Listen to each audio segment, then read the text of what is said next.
السلام علیکم ویورز، میں شکیل آپ کو اپنے چینل شکیل پردیسی ولاگز پہ خوش آمدید کہتا ہوں۔ آج میں جو خبر آپ کے ساتھ شیئر کر رہا ہوں وہ یہ ہے: بیرون ملک غیر ملکیوں کے اقاموں، وزٹ ویزوں اور خروجودوں میں مفت توسیع۔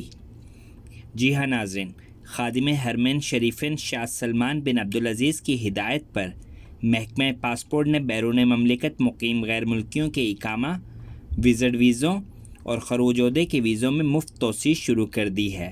سعودی خبر رساں ایجنسی ایس پی اے کے مطابق یہ توسیع خودکار نظام کے تحت 21 شوال 2 جون 2021 تک کسی فیس یا مقابل مالی کے بغیر ہوگی، اور اس کا فلائٹوں کے ساتھ کوئی تعلق نہیں ہے۔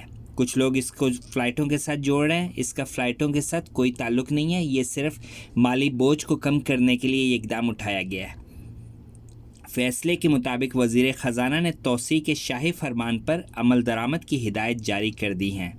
سعودی حکومت اقاموں اور ویزوں میں توسیع کرونا وائرس کے مسائل سے نپٹنے کی سرکاری پالیسی کے تحت کر رہی ہے۔ سعودی حکومت اس بات کے لیے کوشاں ہے کہ مقامی شہریوں اور غیر ملکیوں کی صحت و سلامتی کے لیے درکار احتیاطی تدابیر اختیار اور ایسے اقدامات کیے جائیں جس سے مالیاتی اور اقتصادی نقصانات کم سے کم ہوں۔ محکمہ پاسپورٹ نے کہا ہے کہ اقاموں اور ویزوں میں توسیع نیشنل انفارمیشن سینٹر کے تعاون سے خودکار نظام کے تحت ہوگی۔ اس کے لیے کسی کو دفاتر سے رجوع نہیں کرنا پڑے گا۔ محکمہ پاسپورٹ نے توسیع کے حوالے سے جو نکات بیان کیے ہیں اس میں کہا گیا ہے کہ بیرون مملکت موجود ان اقامہ ہولڈرز کے اقاموں اور خروجودہ ویزوں میں توسیع ہوگی جہاں سے آمد پر کرونا وائرس پھیلنے سے روکنے کے لیے پابندی لگی ہوئی ہے، اور یہ توسیع 2 جون 2021 تک ہوگی۔